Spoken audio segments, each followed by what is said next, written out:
like we're like, are we singers? And it's Yeah. like, we are. Yeah. If you decide to look at yourself that way, you're already doing it. What's good, everybody? Just had a great conversation with Harry Katz, originally from Yonkers, New York. He began as a punk bassist before he hitchhiked west and developed his own catalog of original songs while he was busking.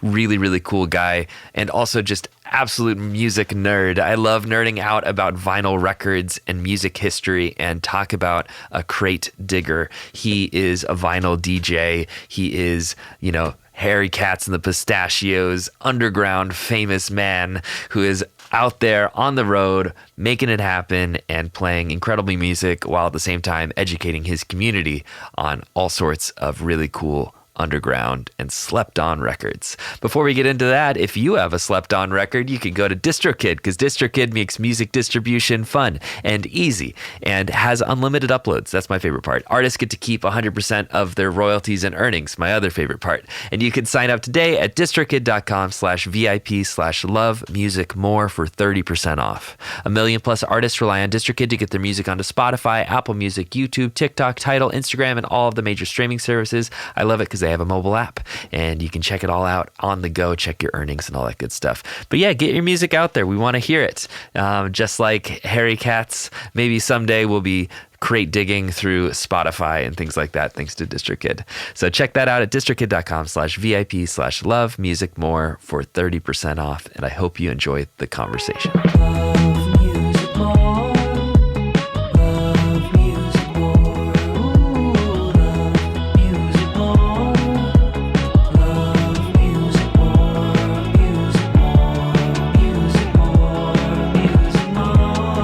What's good, everybody? I'm Scoobert Dubert. Welcome back to Love Music More. I am joined with Harry Katz. What's up, man?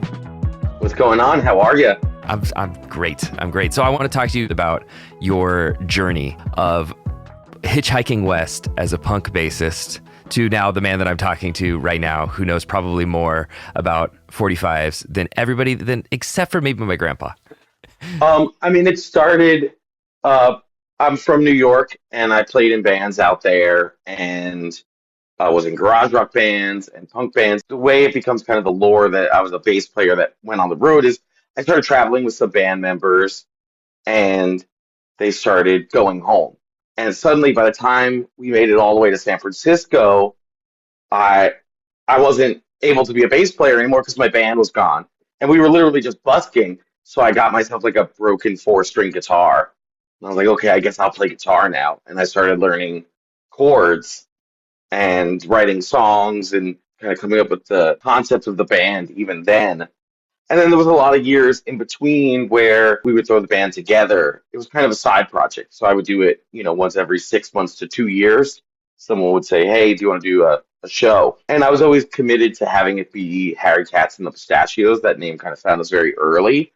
And because it was a side project, it was like, oh, every once in a while we'll do the Pistachios. I was living in Los Angeles and I was working as a filmmaker. As fulfilling as that was, I didn't really feel like I had found my community.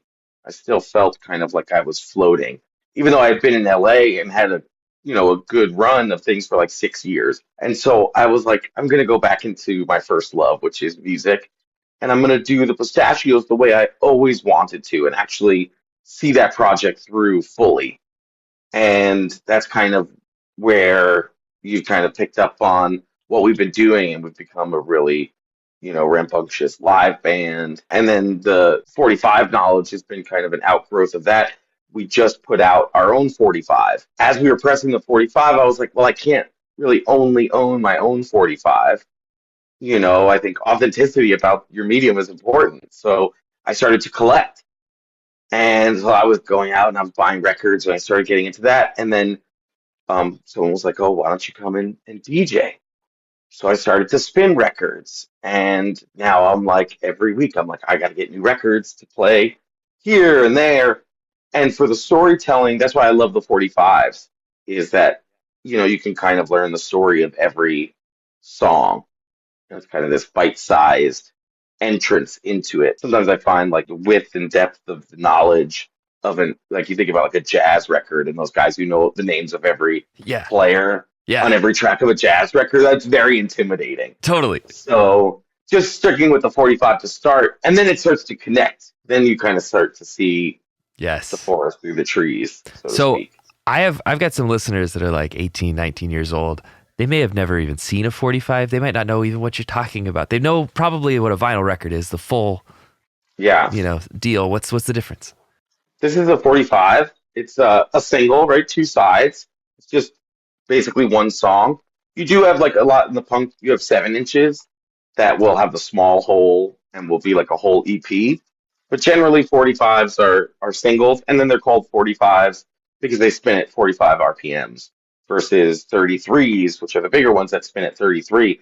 And a weird tangent about that because I DJ with a good friend of mine who's got excellent taste, Andy Ben, and he has a lot of the old compilations, right? So like Ooh. a lot of the really popular 50s songs that we know were not super famous in their day, but somehow the rights got cleared to put it on a compilation in the 70s, and now people in Los Angeles can't live without it. Like it's like, but it's interesting because I have them all on 45, and you can feel it when you're listening to it, how different it feels Hmm. to listen to them because they're spinning the attack on a 45. It's like a little punchier.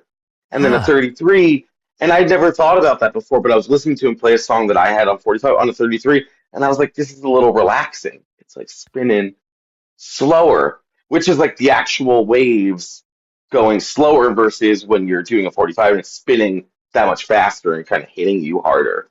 So that's also why I like Fascinating. 45s. They're all kind of like a little punkier. They sound Yeah. like a little like rougher.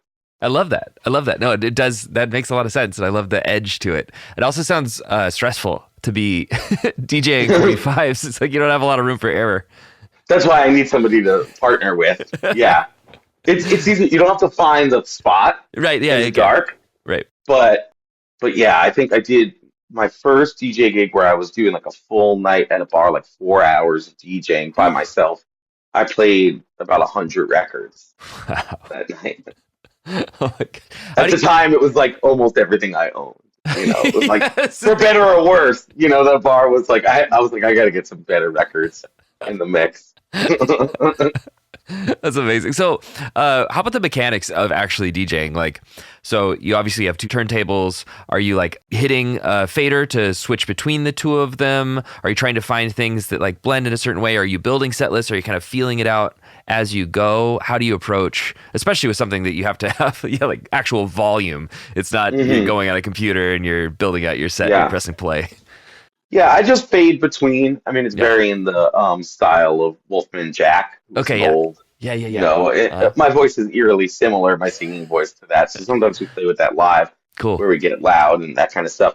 And then for the order of the songs, I generally do that the day of. I'll pull out a couple boxes and I'll just decide on what I want to do. If I'm doing like a long gig, I'll usually organize the boxes by genre Mm, and by whether it's kind of a more obscure record or a more known record. yeah. And then I feel it out when I'm doing it with somebody else. I'm only doing like a half-hour stint.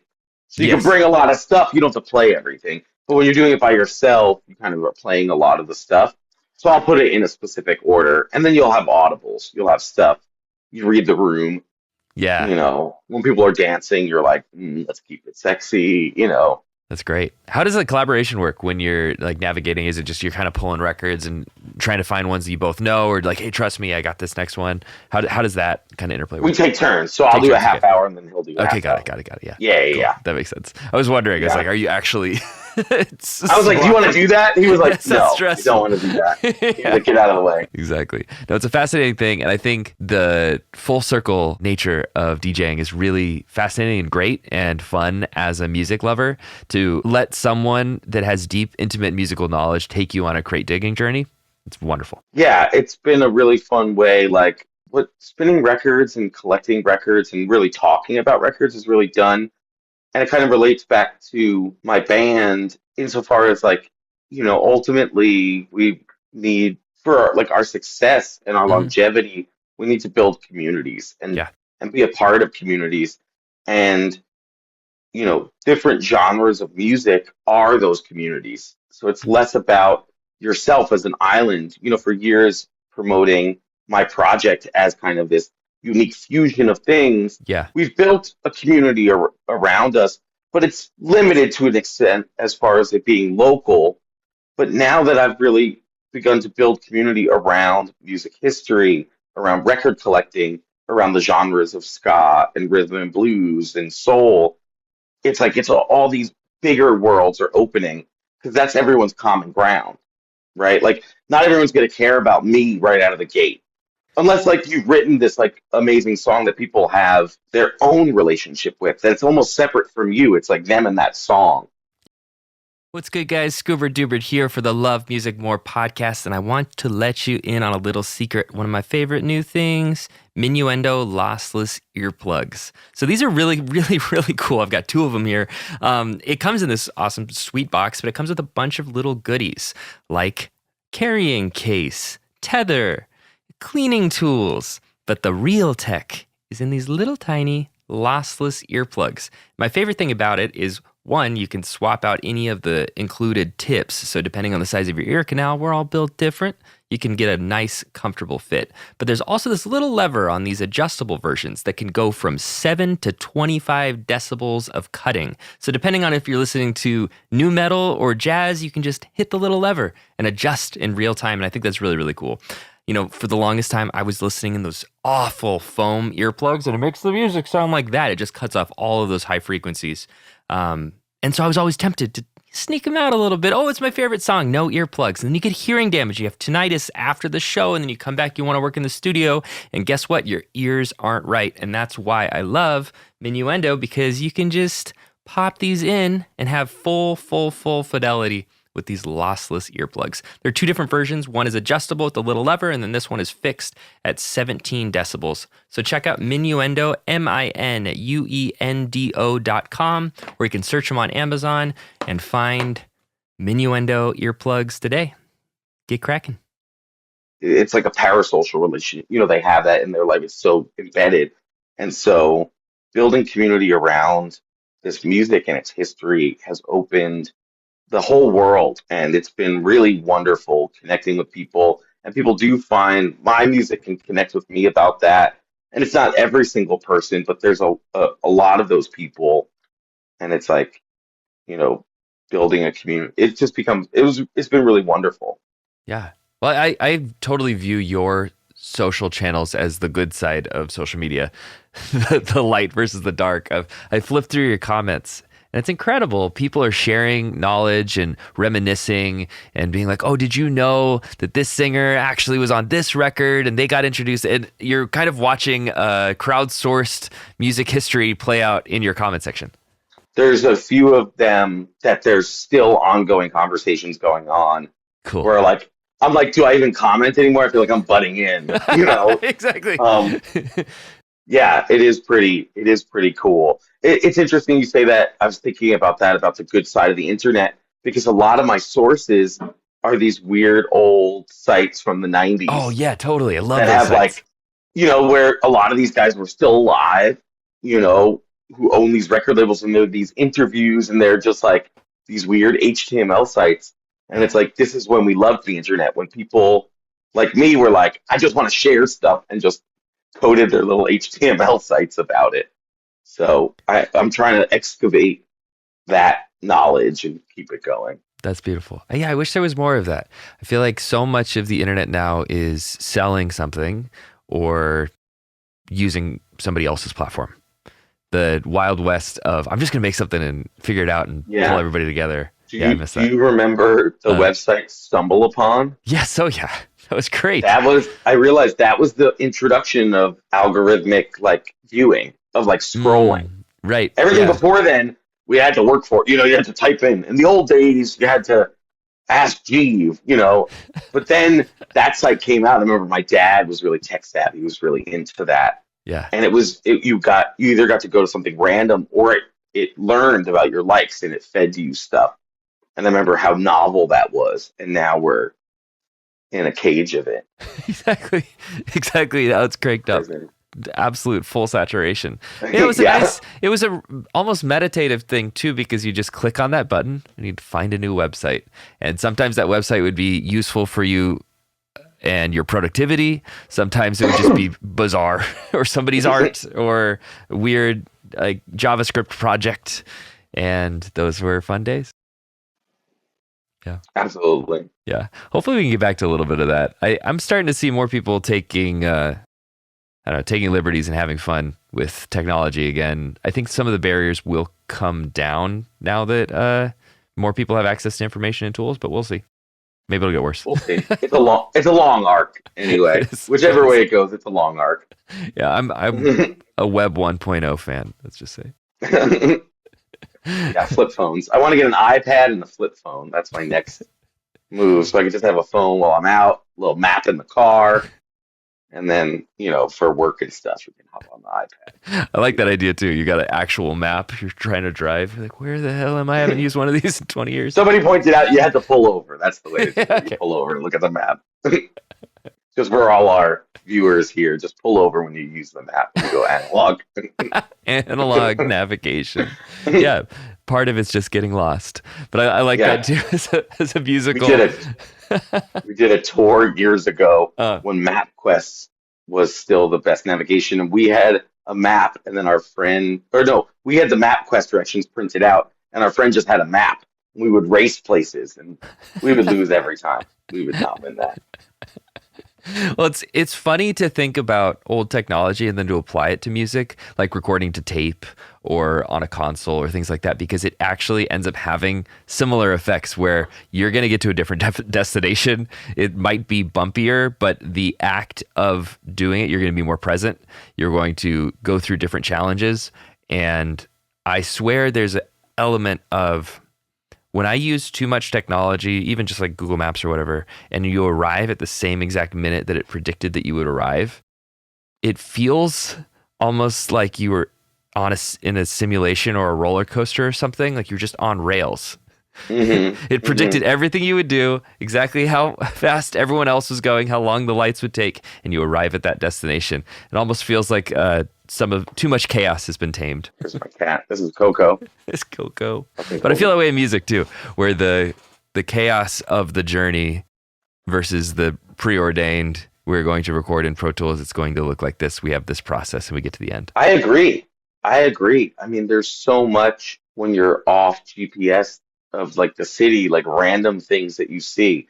And I think that's so true about, I have a good friend who loves to record on tape, and he also changed my life talking about process, how important process is over product. And, it's like, it's the journey, not the destination, because the destination is death. Like, that's it. Like, it can't be about that. Like, that just misses the whole thing. And so I think the thing about GPS, yeah, it's like being present and making decisions and kind of experiencing the messy journey. I think really resonates with me. It is. I've been in some sessions on other people. I'm part of a group that does the Tiny Tape mixtape. It's cool. an analog compilation tape where we invite artists into a studio in Silver Lake, Laura Lacey's studio, and Cameron Bina records them on an 8-track cassette tape. And we put out volume 1. Volume 2 is almost done. But it's all about, and people are so hesitant about it and so used to getting all the little changes and all these things that we're like, we just have to give it away to remind people what it is and bring them in. And when I did a session with him, we did most of the band live. We did the harmonies on one microphone. When I did my lead vocal part, we did one take, and we didn't have enough room for me to do another take and keep it. Yeah. So it was either that's the take or you have to get rid of it and go again. And I was like, that's it. Cool. Like, it's not worth the risk. It's a different kind of decision making. Yes. And as someone who could definitely spin out on too many choices, having to make the choice in the moment is so satisfying. Very satisfying. That's a really cool psychological idea of, if you nailed the vocal take, think about, can you do it better and it's destructive? That I feel like that would create a lot of clarity, because I've seen vocalists spiral and then end up like kind of injuring themselves. You just sing and sing and sing into oblivion. Oh yeah, but easily. I mean, the cliff is earlier than people like to think. I think that people get it early, and then it's like, there's something truer about it. Yeah. But once you get 5 takes in, it's like you kind of can get lost in it.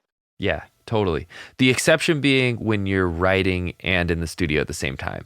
I like that freedom of Oh you're yeah. capturing the moment that you sang it for the first time. So it takes more takes because you're literally writing and figuring out what is the shape of this melody. But if you can put to wax the moment that it all clicked, you synthesize songwriting and recording at the same time. I feel like it's so special. It's rare, but it's cool when that Yeah. happens. No, I mean, if your home studios makes that less rare, Yeah. right? Right. But that's the ideal way to work is to be in there and like record it, listen to it, and be like, oh, how do we feel about it? Yeah. I do that whether I have time or not. We'll have a song done for like a year and we're going to the studio. I'm like, here's the new lyrics. Yes. We're recording it, so they got to be better. So I just rewrote. I have some songs in the studio I'm thinking Yeah. about rewriting Yeah. again. I'm like, I Yeah. got to stop, you know.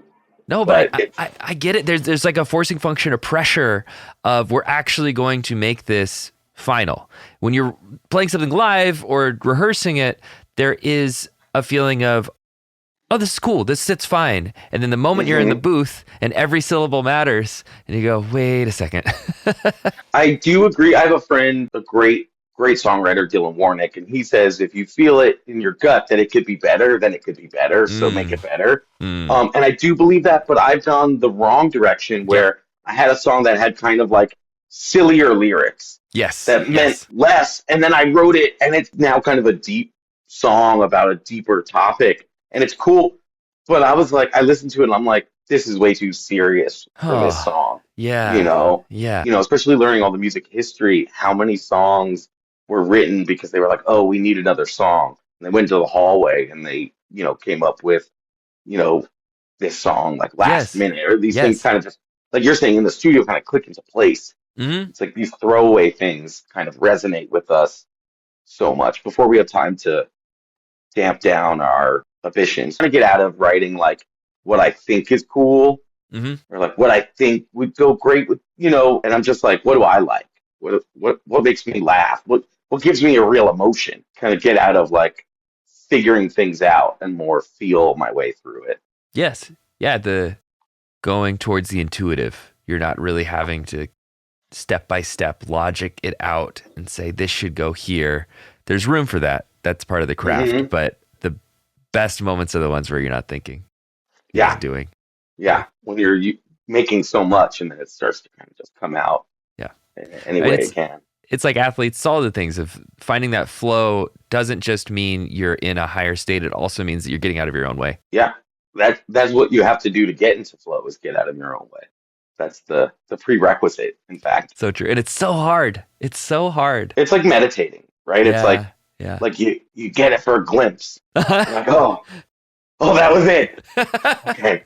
And you go back to it, Exactly. So, Exactly. I've had some lucid dreams where the moment that I recognize it's a lucid dream, I have to fight the urge to think too much about it being a lucid dream. Otherwise, I'm going to get portaled out of there. sucked out. Yeah. Sucked out. And it's like you have to you have to balance the thing of like, I know I'm dreaming, but I'm not going to freak out about it. I'm just going to let this ride. And it feels like flow is very similar of it's fragile.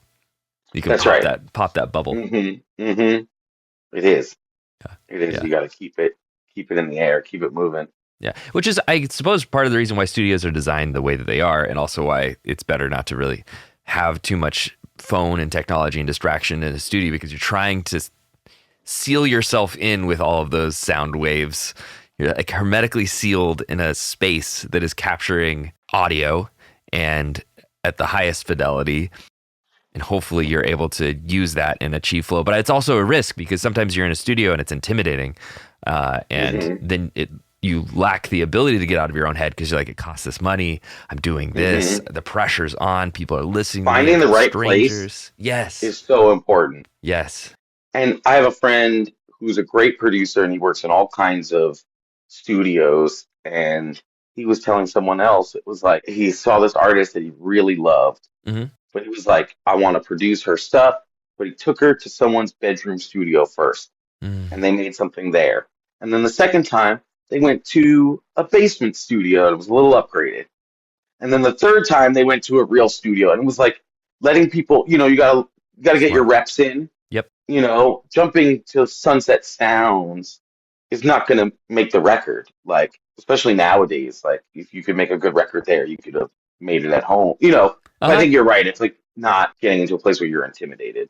That's Yes. difficult. It's really difficult, you know, especially when you're used to bedroom stuff and like Uh-huh. writing. I was tracking how many guitar takes I did on a demo, and I was like, oh, that's why I don't get it in the studio in 4 takes. I'm doing, you know, 63 takes at home, like Exactly. writing that solo. Like, okay, you know, it kind of makes sense. Totally. But Totally. also, what's nice about the, you know, the nicer studios is if you are ready, like if you're with a band, you're going live or whatever, and you allow it to be captured in that moment, you know, and it's like, this is how it was that day. Yeah. I Yeah. think that there's also something special about that. Agreed. Agreed. It's the best place if you want to have the sense of community and everybody playing at the same time, or a larger home studio. But it is very different. Like you're saying, those 63 takes, a big part of that in my head is you're trying to find flow through the act of doing, and you're warming yourself up really well by doing the thing. That's one thing I've seen in professional studios, people not taking the warm up period seriously enough. So then they hit the moment to perform, and they've collapsed their warm up and their recording process at the same time. That's really, I work with a lot of horn players, Ooh, and yeah. horn players tend to be pretty disciplined Mm-hmm. versus like your everyday guitar player in a rock band. I'm a guitarist, No, yeah. I mean, you know, there is difference, but it's just I know what you generally mean. the horn players Oh my god, are yeah. coming with a master's degree a lot. Um, but there are disparities between who warms up and who doesn't, and you know, there's definitely like a seriousness about it. But there's definitely a discipline in the warm up. That is kind of the next level. Mm-hmm. That's like where it takes, and that's a really good point. I'm gonna think about that next time I go to the studio. I'm like, I'm gonna do 64 reps Yeah. that morning before going in, you Yeah. know. Right. Right, exactly. Trying to find that sweet spot where you don't want to overbake it, or make it so that your fingers are really tired or something like that, which I've had that unfortunate situation before. Hmm. So that, but you want to be right at that peak performance where you're not, it's like you're literally warmed up, like your joints and things are firing, your neurons have been Hmm. doing their Hmm. thing. It's internalized. It's crazy how much better at music you can be after 30 minutes of doing music. Yeah, that's a really, really good point. I used to get muscle cramps a lot when Yeah. I played Yeah. shows, Mm-hmm. and I started doing just scales in the morning for 5 minutes in the morning, and that went away. Huh. And what's crazy is, you know, I try to be pretty disciplined, like goes in and out. Yeah. But Natural. there's Human. when I started doing that, I did it once for like 4 or 5 months straight. Yeah.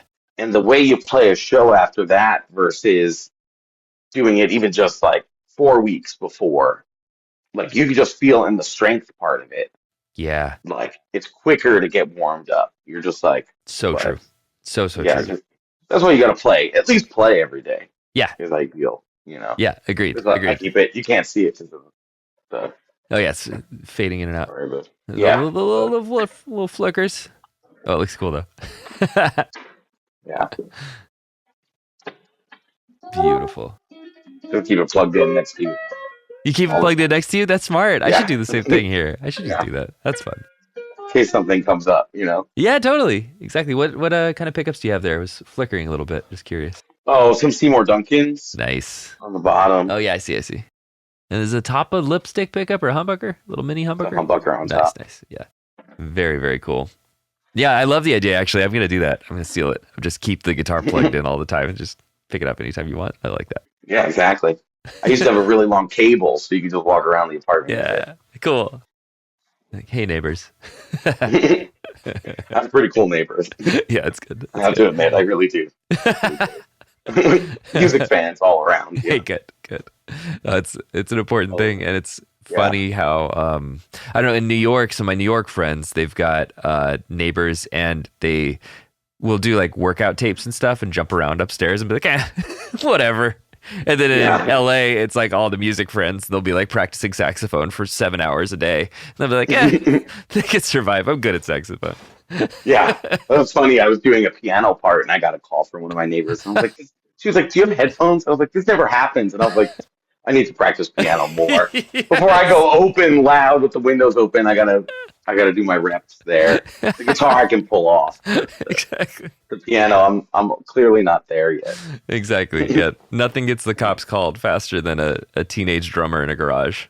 Oh my God. Yeah. I remember in high school when they stopped getting the cops called. We were like, we figured out that song. They don't hate us. Yes. Yes. The cops are coming for fun to watch now. Yeah. Curious about your kind of relationship to the instruments now. Obviously, guitar sitting right next to you. How do you feel about like multi-instrumentation, or are you primarily a guitarist now? Primarily a guitar player. I play a little piano as well, and I really want to pick up I played saxophone in the school band Cool. when I was young, and Yeah. we've been doing a lot of ska, Yeah. and I was like, it would be really fun to start to play some saxophone in the band. So Yeah. I want to pick one up, but I haven't jumped off that ship. And then I consider, I go back and forth about my relationship with calling myself a singer and what that means Yeah. for me. Yeah. Um, Tell me more about that. uh, I'm curious. anybody not familiar with my music, I have like a very Howlin' Wolf kind of Tom Waits voice when I perform. It's very loud and pretty punk. And for a long time, I just kind of saw myself as someone who yelled, like a band leader. I was a band Yeah. leader. Yeah. That's how I identified. Uh-huh. I sang in the band, but I called myself a band. Especially being in LA and then being in the songwriter scenes, there's some amazing singers. Oh yeah. Um, Totally. and I'm great at what I do. What I do is singular and to me, but it's not classical singing. And I got to a place, I guess it was last year was the journey where I was like, maybe I am a singer. Maybe I should consider myself a singer. I took a singing lesson with a guy over Zoom.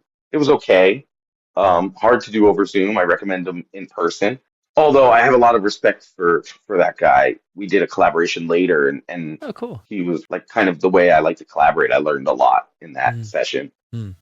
So I kind of started this journey where I was considering myself a singer, and when things came up, I would sing. Like there's Desert Five Spot. I don't know if you're familiar with Desert Five Spot. I know Oh, they have them in a couple yeah. different places, but in Yeah, Los yeah, yeah. Angeles, they do like an all-star night where you come up and you sing with the backing band. Cool. And I did that a couple times, Cool. and that sound check almost feels like American Idol. It's like all these singers like me. Everyone's like, people are influencers and they're hot and they're really talented. And I get up there and I'm like, last note, da, da, da, sounding crazy. Sorry to interrupt this very important broadcast, but what I'm asking for is for you to rate it 5 stars, share it with your friends. This is like the most important thing for this podcast to grow. So if you want to do this, you go onto the podcast screen, right? You click on the ... on Spotify. Under there, it says rate show, and you go and you click it. 5 stars. If you could do that for me, that's the best way for the algorithms and all that stuff to share it out with the world. I know that it's a lot to ask, but if you could please just hit those 3 dots and then a 5 star, it would really help us out and helps us, get the word out and spread the love of music. So thank you. If you're listening on YouTube, you know what to do. Like, subscribe, all that good stuff. Thank you so much. And here's the rest of the episode. And then I got invited to a rock hymn session to like sing baritone in a choir on a hip hop record. And you learn a lot through failure. So, it was a really interesting experience. But I was just kind of saying yes to being a singer. And then I was kind of like, maybe I'm not, you know. So I kind of go back and forth. I do like vocal warm-ups and like working on like having more technique so that like I don't do damage to my voice in the long run. Yeah. The goal is to be able to perform a lot. Yeah. And even though I do something very raw, you have to have, I want to be able to be louder, even, more of my diaphragm, that kind of stuff. Totally. And then even just hit truer note. And that's what I want to say about the singing lesson. Sure. We also did a songwriting session together. And he kept pushing me, being like, don't do, the affected voice. Just sing for me. And I remember leaving that session being like, maybe it would have been cooler just to have done my thing. Right. And kind of made it work. Okay. Yeah. And then I've done a handful of other sessions and some really great ones, but people will often in the session, you'll be exploring and they'll be like, well, what about this Tom Waits style song? And it's like everyone kind of throws that at you because that's the style of voice. And I realized that the other guy wasn't not utilizing me. He wasn't pigeonholing me. Okay. He was kind of pushing me to explore in a way that even made me feel vulnerable. Okay. Versus somebody being like, let's do that trick. Do that one trick you do. you know. Yeah. Yeah. And my love to everyone, we've come up with great stuff, and I Uh-huh. understand it. But it was interesting how my perspective changed on that, where it was like, oh, trying something completely different actually was more like it sticks with me more than doing the same kind of thing. But that's like Yeah. my journey with being a singer. It's Yeah. like discovering that, you know. Yeah. I like that a lot. Singing is such an interesting thing because it is personal. It's part of you. And for a different instrument, you can switch instruments or you can try a different style or a different effects chain. For a voice, it is like, this is what I sound like. This is how I know how to do it. This is the way my body works. And that psychological relationship is fascinating to me, particularly for those, like, I don't fully understand just singers. Like the psychology of you don't really Uh-huh. play anything else. You're just a singer and you're great at it. And maybe it necessitates being great at it.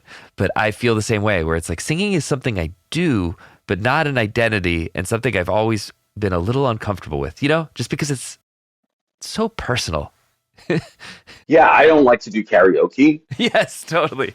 which is like so weird. I'll sing in front of a ton of people and then karaoke, I'm like, I don't know what song do they have the pistachios on? Do they have my band on Yeah, there? exactly. No, forget it.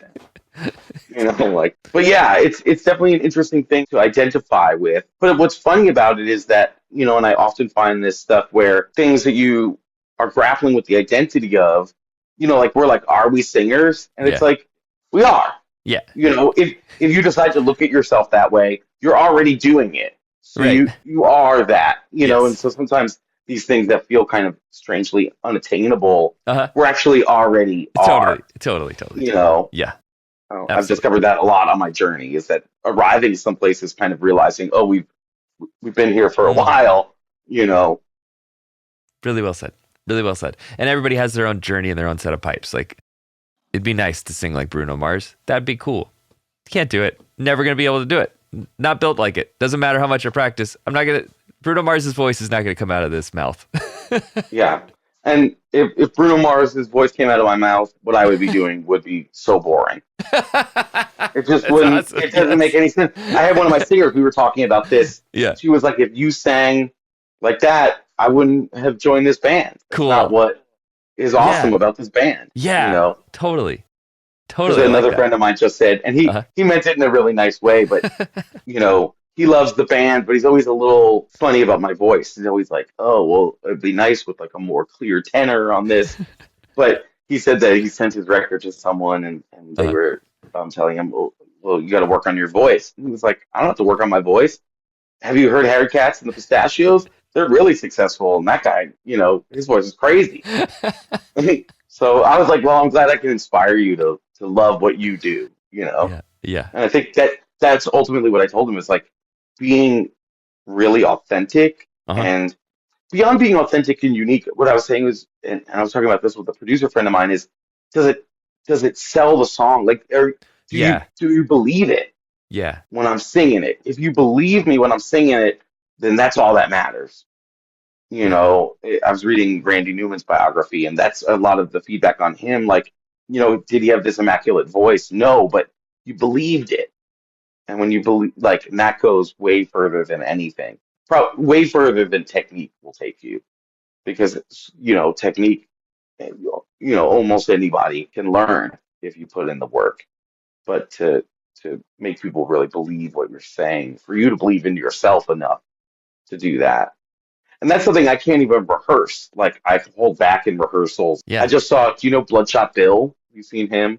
I don't think so. He's like a kind of punky rockabilly guy, but Cool. he makes all kinds of sounds. You can't understand a word he says. I'm And I going was right very after this inspired by conversation. that. Totally. And Totally. so I told my band, I was like, I'm going to go crazy at the next show. I'm going to make all kinds of weird noises.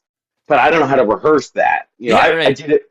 My morning walk, I'd be like, and scare the neighbors. But The on the dogs. night of the show, I just went for it. Yeah. And the whole band was like, whoa. And they blew up. And then the energy just was the Cool. biggest it's ever been, Cool. because we just Yes. ramped up that belief in it like to 100, Yeah. because I Yeah. saw people at the Bloodshot Bill show, and it's like, it's a little bit of an older crowd, my age and a little older, and it's all these guys who are just like locked in, being like, yes, that's what freedom sounds like being Yeah. totally free to be yourself, you Yeah. know? That is great. That's a great way to put it too. Like freedom, music as an expression of freedom. There is an acceptable set of things to do on stage, but it's boring, and probably gonna have somebody else win that battle. Like there's an exchange of ideas every time you're on a stage. That's one of the things I kind of miss about musical scenes is I thought that they were arms races. Like CBGB is like everyone is battling for that stage and for that attention to be top dog, and then it ramps up everybody's music. It's like that's how hair metal comes to be. Is it's not that does not happen in a vacuum. Punk does not happen in a vacuum. Like everyone is one upping each other, and That's really, really yeah. well said. No thanks. Like a scene definitely pushes people Yeah, to those heights they wouldn't, you even listen to like the Beatles and the Beach Boys rivalries and like pushing and like, yeah, Jamaican ska, like they started pressing records because the sound systems, the guys playing records wanted to have the best records. And they couldn't get any of the best. Everyone had all the records, so they pressed records and they wouldn't even put labels on them so that they could have the best. So whole industries were born out of that arms race. I like it. I like it. I miss some of it. I think it certainly exists, but I think the digitalization, or maybe it's the algorithm kind of chasing energy, but sometimes I feel like there are pressures more towards flattening rather than towards widening. Maybe that's going to change. Yeah, I think that in little DIY pockets all Yeah. over, Yeah. Yeah. Yeah. you definitely still have that. But I also think the kind of progress of music as we know it from the 20th century is not replicable. Yeah. It's not Right. even necessarily applicable nowadays. So it's like, it's difficult, I think, to have that same kind of discourse. Uh huh. Totally. Everyone's so disparate. There's so much different stuff going on. Yeah. And then in the different scenes, it's almost like kind of keeping certain things alive. It's like, how do we Yeah. keep the genre alive in the raging storm kind of Yeah. gravitates? But I mean, obviously Geese is a big conversation Uh now, huh. but Uh huh. what we didn't see from Geese, because we were talking about the difference between Geese and the Strokes. Hmm. And obviously the landscape is very different, but obviously both had major marketing pushes Yep. from a local successful band to a national, international successful band. But the Strokes were like a tide change. Okay. It was like Yeah. different in popular music, and then everyone raced towards, and then there was all these bands. Yeah. And to talk about like scenes, like without major labels, like there's no like that would rush into places and then um Yeah. sign everyone who's from that scene. The early 2000s was the last time that was really a relevant business model. But Yeah. with Geese, it doesn't feel like it turned the tide. Hmm. Like they're Hmm. good in Hmm. their own right, Hmm. but it didn't represent. They weren't like a symbol of a scene. Like where Mm. are the five other bands that they play with Hmm. that are probably cooler? You know what Hmm. I mean? I know Like what you mean. who are I know what you there? mean. Yeah, yeah, yes.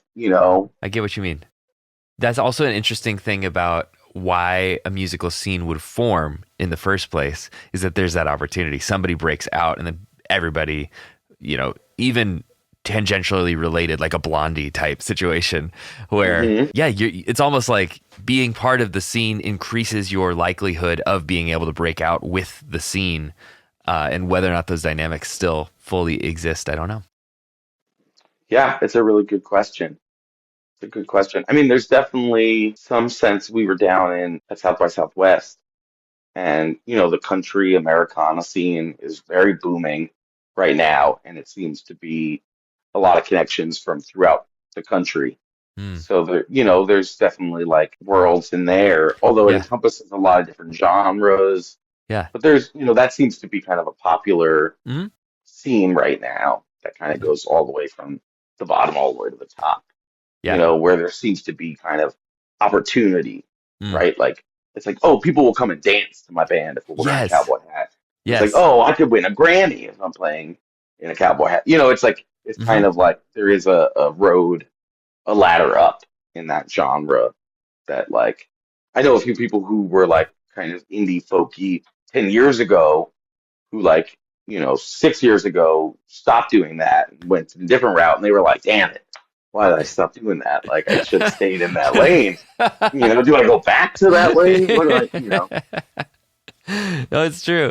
It's a lot of it's venue. Like I was at Austin City Limits, and then like the bands keep playing as you go into Austin, and Hmm. I just was really struck by how cool that was. Of I don't know, music festival that dovetails into nightlife of local bands. So then you have like the pipeline of all the people that are already buzzed, already having a great time listening to music, and they go keep it going. And it's almost this weird feeling of like the opposite of Coachella, where you're like in the middle of a polo field and you get bussed away. Hmm. Hmm. The logistics of musical scenes are part of it too. Of like when I've talked to a bunch of people that were part of those scenes in the 70s CBGBs, they were like, it was easy to live there, not in terms of safety, but in terms of paying rent, that you were able to walk to the club and make a few bucks and afford your rent. Or like early touring, how gas used to be super cheap and Yeah. hotels used to be super cheap. Hmm.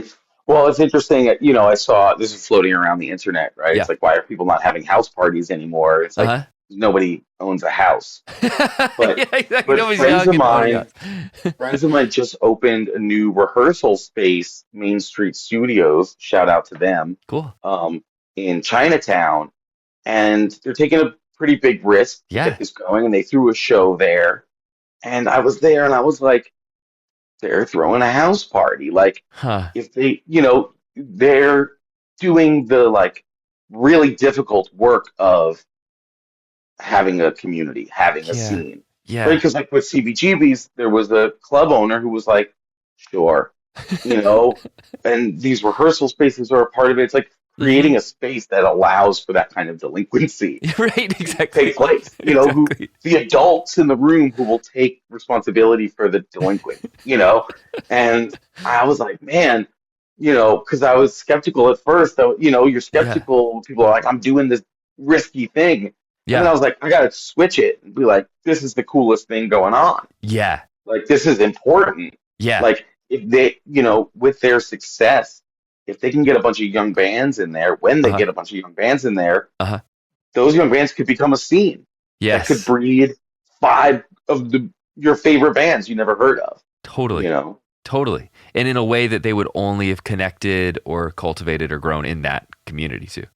That's right. That's right. In the five bands that share the one room because it's the Yeah. same drummer, you Yeah. know? Yeah, exactly. Exactly. I love those kind of stories where somebody is in all of the bands because they can't find a bass player or something. And, it's just okay, playing Yeah, everything.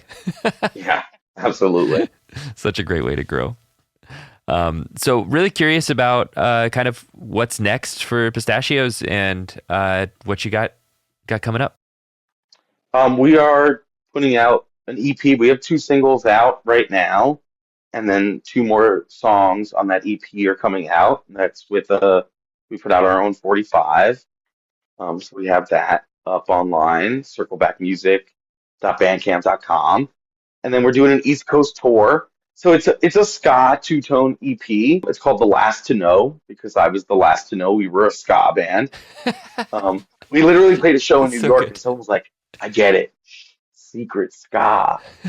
And I was like, secret ska. I was like, oh, I'm the one that's been because I told my whole band we're gonna do some ska, and they were like, yes, this is what I signed up for. I'm ready. People would like call me and be like, I don't think you understand how important this music is to me.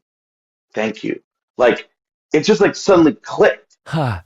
and the community has embraced us, Huh. Yeah. and it's like we've just gotten so much love, and so we've gotten so much help.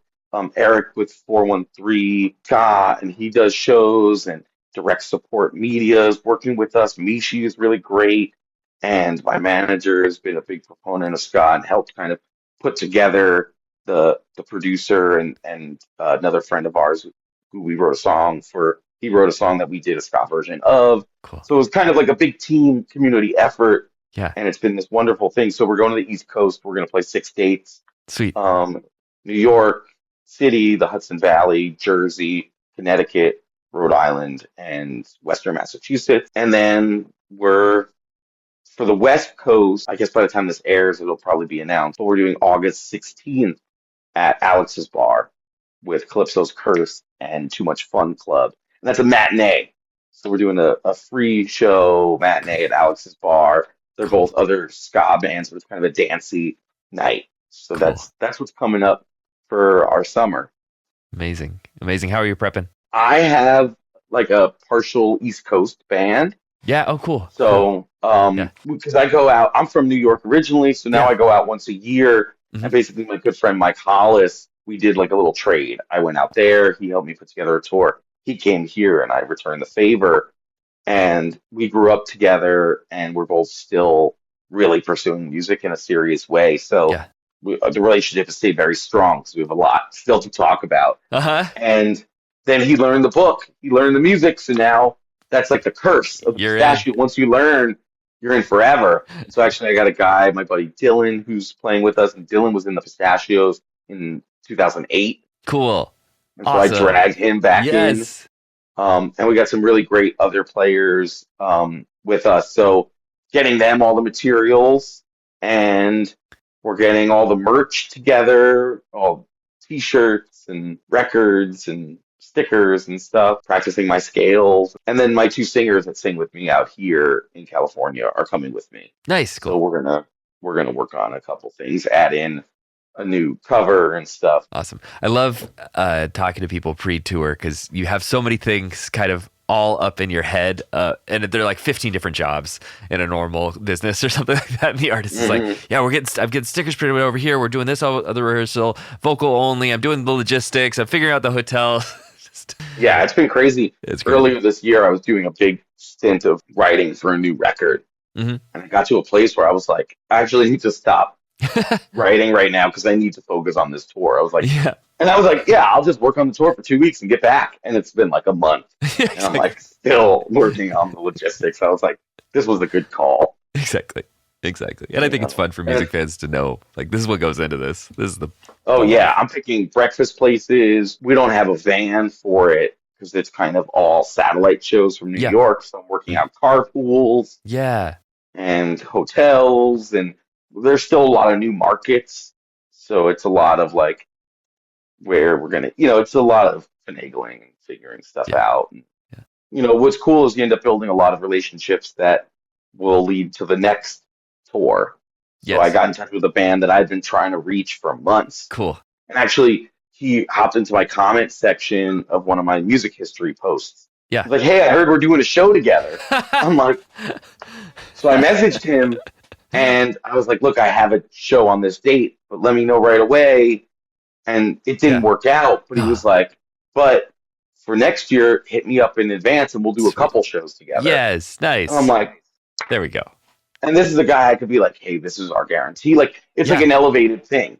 Yeah. Right. When people ask you, that's when things go better, right? Like that's how you're growing and you can negotiate more when you're asking to be on stuff. Yeah. You have to be respectful, and if they're like, "This is what I can do," you can't be like, It's like, yo, you asked me. Like, they're East Coasters; they'll say that shit to you. Yeah, So, exactly. Exactly. Yeah, West Coaster will just never return your call. yeah, true. Just, oof, I don't want to deal with that. Yeah, exactly. Yeah. But it's cool. One of the cool places we're playing, I feel Yep. like you'll appreciate this, is called Sure. the Falcon The in Falcon? Hudson Valley. Sweet. And they do free shows, Mhm. but their philosophy is that you should be able to come and see music for free, but that musicians should also make money. So they have a $30 suggested donation, and they do a really good job of like going up and reminding people, Yeah. and you'll make more than you would from a guarantee. Wow. So it's like people go and they know they're going to chip in and Yep. they chip in more, and Yep. it's a really cool environment. That's A really really cool environment. I really like It's that. kind of known for that. It's like Yeah. it's not an applicable model everywhere. Yeah, Some totally. people are just like, no way. But this place, they know what they're getting into, but it's very Yeah. cool Yeah. setup. That is really cool. That is a really cool setup. I like that. I might steal that someday if I ever get to Yeah. make that music venue of my dreams in the future. Woo! Maybe steal that. Yeah. So Harry, this show is called Love Music More. The segment is called Love Music Why. The simple question for you, hard question: why do you love music? Oh. Ah. Oh. Why do I love music? Oh. I mean, it's the emotion is so overwhelming. You know, I grew up around music. My dad loves music. He's not a musician, but he's a professional appreciator. He would make mixtapes. That's the first place I heard Leonard Cohen and Tom Waits and Bob Dylan on these cassette tapes, you know. Yeah. And so I've always loved music. It's just the coolest being able to create these emotions. With my band, we work so hard on kind of creating this like I just think that life is very short and it can be so exuberant and so fun.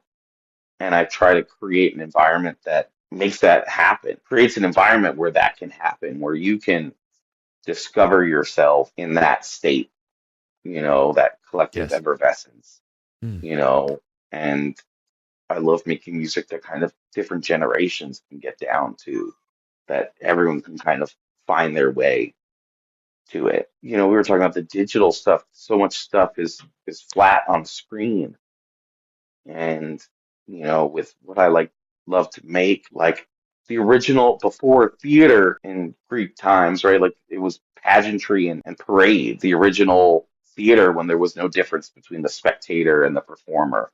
Yeah. And it's just the showing off of these wild, beautiful things and marching through the streets, like enjoying that and experiencing things. I know it's still capitalistic, you're paying to get in, but there's this moment where you're experiencing something that's not fully mediated. You're not in this mediated experience, mediated by just raising people's vibrations and just go wild and have so much fun. I just always found community in music. I've always found, you know, I get obsessed with a song. I listen to it over and over and over again. And I just think when somebody says something, to quote, you know, Dylan Warnick, I was talking about him before, wrote a line in a song that God made rugs just so he can pull them out from under us. And it's like, I love great lyrics. And when it's somebody says something that strikes to the heart of living, and I just feel like it doesn't get better than Well said. that. I don't know if I answered the question No, you right, did. There's no answer to that question. So, but it's entirely personal. And also, like, I don't know, goes back to the Randy Newman thing too of, yeah, don't be lazy with your lyrics. Really say something, paint the picture.